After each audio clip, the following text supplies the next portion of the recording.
الرحمن الرحيم. السلام عليكم ورحمة الله وبركاته. شوفوا اكلنا جميل ازاي النهاردة، وخفيف ولذيذ، واكل سهل تعمليه في دقايق معدودة يعني. تعالوا معايا نشوف بقى هنعمل ايه. احنا معانا جبنة هنا زيتون، معانا جبنة موتزاريلا، ومعانا دي دقيق ومية، وده بس سمبوسة. انا كنت عاملاها مجهزاها من تفريزات رمضان. شوفوا طريقة ازاي برغم ان هي خارجة من الفريزر. جميلة ما شاء الله ما شاء الله. طريقتها سهلة جدا، هي عندنا في القناة.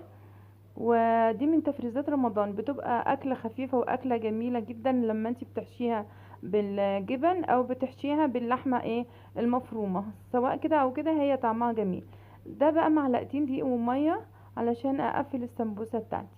يلا بينا نشوف هنعمل ايه في السمبوسة بتاعتنا اللذيذة الجميلة ديت. يلا بينا.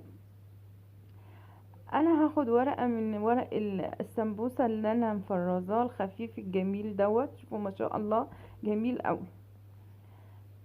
دي جبنة شيدر، انا هحط منها حبة، وهحط حبة جبنة موتزاريلا، وهحط حبة جبنة بيضة بالزيتون.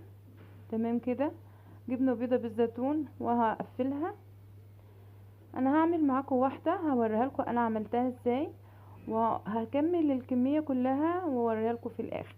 كده انا بقفلها اهوت. المية بالدقيق ديت علشان اقفل السمبوسة بتاعتي كويس وما تفكش مني ولا الجبن تخرج في الزيت اهي. شوفوا انا عملت كمية بس شكلها جميل وظريفة قوي يعني.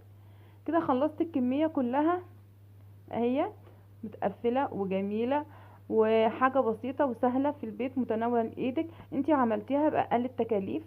انا فاضل معايا كام ورقة كده، انا مش هرميهم لا، انا هطبقهم وهرجعهم تاني الفريزر. ممكن يبقى في بقى عندي بواقي لحمة، اي حاجة يعني لحمه متعصجه اقوم مقفلاهم وعاملاهم جنب اي اكل.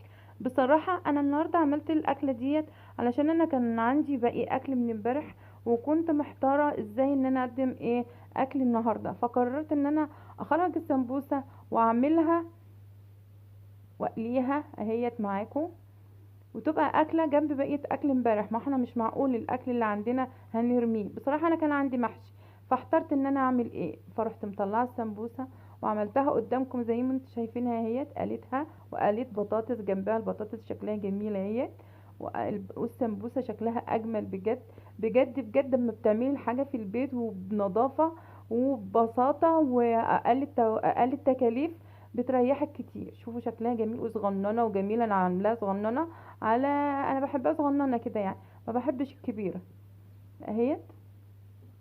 كده خلصت بقى اكلي، عملت البطاطس وحمرت السمبوسه وعملت التمر بتاعنا بلبن بالمكسرات، ورحت كمان سلقت دبابيس وحمرتها وحطيت كاتشب.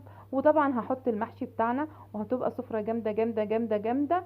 مش لازم ترهقي ميزانيتك، ومش لازم ترهقي بيتك، ومش لازم ترمي اكلك. لو عجبك الفيديو بتاعي اعملي لايك وسبسكرايب وفعلي الجرس، وما تنسونوش بدعوة حلوة. السلام عليكم ورحمة الله وبركاته.